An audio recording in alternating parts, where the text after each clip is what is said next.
Welcome back, my fellow dabbers and dabberettes. Today we are continuing our 101 series and actually wrapping it up with one of our last style of bangers called the Slurper. The Slurper was originally coined as a term for bangers by J.P. Toro, one of the most famous banger and rig makers in the community and an absolute wizard when it comes to quartz. He actually came up with the term playing off something in the wine world to really sip and savor the flavor of your terps with the Slurper. Here we see a traditional style Slurper. The ones that J.P. Toro first made were actually quite a bit shorter and fatter than this. This is a Toro one he makes now called a Vortex Slurper. I'll get to this in just a second, but I wanted to start with just the traditional style of Slurper to really kind of point out some of the differences of how you can tell a Slurper from a blender. In my last series, I went over blenders, which is just a straight column to a dish. With a Slurper, you'll have a top part which is wider than the column and then a dish. So you kind of have this step down here, which really makes a Slurper. And with the Vortex Slurper, you do have that, except instead of a harsh step down, this is a more tapered Slurper. And where that comes into play is this Slurper has a boatload of airflow, and this vortex shape really helps the air mixture around to make the dab a lot less harsh. Slurpers were intended to be just a little bit more restrictive than a lot of other bangers, or in the case of Toro, they have a bunch of airflow. And what both of these style allow you to do is to inhale a lot less hard and still get all of the function you need out of the banger. The other thing that kind of sets a Slurper apart from a blender is that for a Slurper, you can actually use a separate marble, which is called a valve marble. So you'll take one pearl or pillar, whichever is your preference, and you'll put it in the bottom. And then you'll take a larger one, which tends to be in the 11mm range. Depending on what Slurper you're using and the size, that size can vary. And when buying a Slurper, you'll want to see what size valve marble you'll need for it. And the valve marble actually sits at the top here. And what that does is it actually acts as a little air valve and a reclaim / wax valve. So running a valve marble can restrict down the banger as well as stop the reclaim from going down into the neck of your banger. So let's grab a rig and I'll show you what that looks like. And it also stops your pillar from jumping up into this upper area. The other thing the valve does is, depending on the valve you use, whether it's a solid one like this or something fun like this, which is a gear shape that works pretty much the same. Let me go ahead and show you. They both have the same function, but this will restrict down the airflow where the gear will make it nice and open. And then you'll have something like the Vortex Slurper, which has a really wild airflow. And so I like to use a taller pillar like this that spins around the bottom, because when you use a short pillar, you can see that it jumps up the top, and I don't really like it doing that. And that's where you would use something like a valve, like this gear, because it would prevent that jump.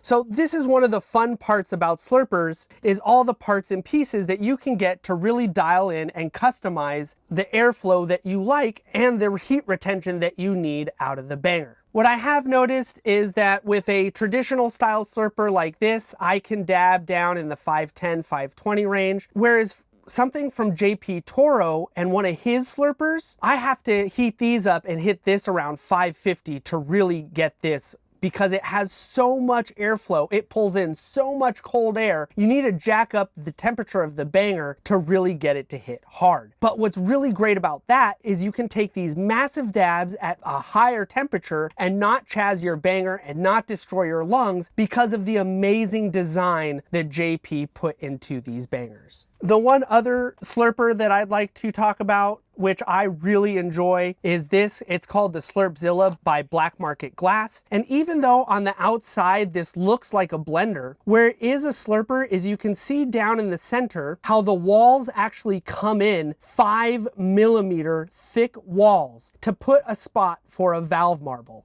This, if it had the same size walls going down the column, would actually look like a slurper. So what Black Market Glass did is used really thick quartz on the column for extra heat retention that makes it look kind of like a blender. But this fits into the slurper category and is called the Slurp Zilla, one of the most badass slurpers I've ever used. The only reason I really don't suggest this one widely to a lot of new users is two things. One, because of the really thick walls. If you have a torch, it eats propane like none other. The other thing is, because of its really high heat retention, it's a very slow banger. In order to dunk it, you need to wait a long time for this to cool down, so doing back-to-back dabs with a bunch of friends or something is a little more challenging with this massive banger. So I really only use this banger with my universal torchless heating system, and I usually just leave it in there so when it's all ready to go, it's ready to go all the time instead of needing to wait for it to heat up. I'm gonna go ahead and throw this back onto the heater. Heating a slurper is gonna be very similar to heating a blender. You're gonna use your torch to heat the bottom, the sides, and even the top, so you get it all very even. You want the whole thing to be even.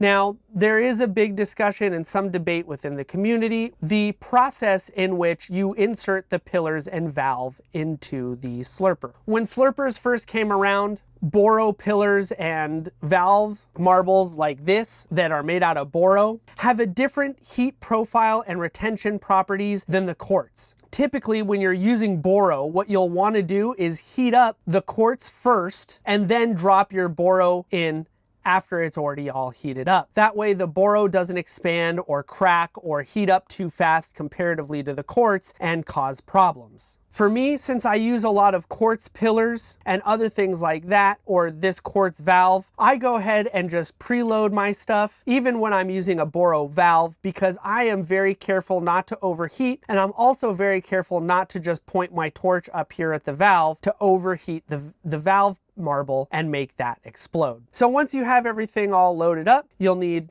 your cap and a dab tool and a dunk station and all that other goodness, just like a blender. So I'm gonna go ahead and get a dab. Today, because I'm using a slurper, we're gonna use some real cannabis crisp just to get that maximum flavor. This is some of my favorite hash ever. Get a nice size dab on there to really put this slurper to work. And I'm gonna use this traditional style slurper just so you guys can really see how the valve and everything else works, even though I have my nice Toro sitting here. And we're gonna go ahead and get this all heated up.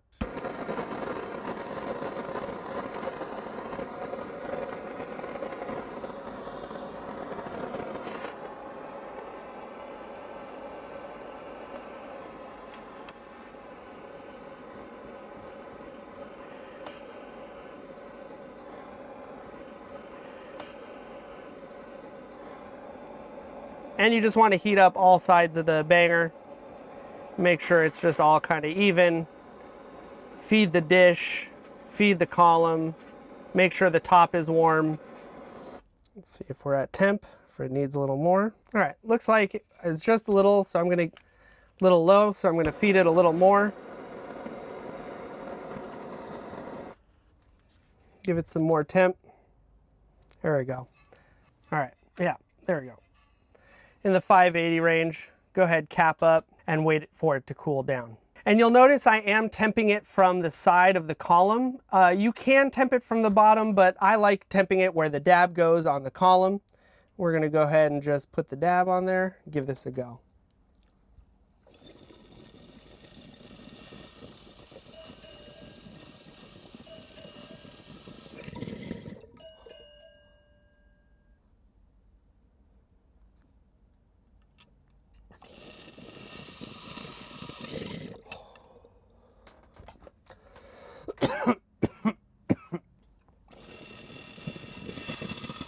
Wow. Wow, wow, wow. Sometimes I forget how much I like these traditional style slurpers. I got to get a better one. Other than this is my last import one that I have. But that was great. Once you're all done, I'm gonna make sure this is cool enough to dump my pillars out. I grab a long Q-tip like this to really get down in there, clean those all up. And then I wait till it's at 250 or below, which it is. I grab my dunk tank. And again, because this has a dish, I always go dish down and then kind of just turn it once it's dished down. Give it a little shake, jump it in there, cap it back up, and there it is. Slurpers. Easy peasy lemon squeezy. Even though they look complicated, don't let them scare you. Thanks for watching, and as always, stay lifted. Psst. Come hang out with us on Discord. The time has come. Head over to my website to pick up some awesome stickers and support this channel.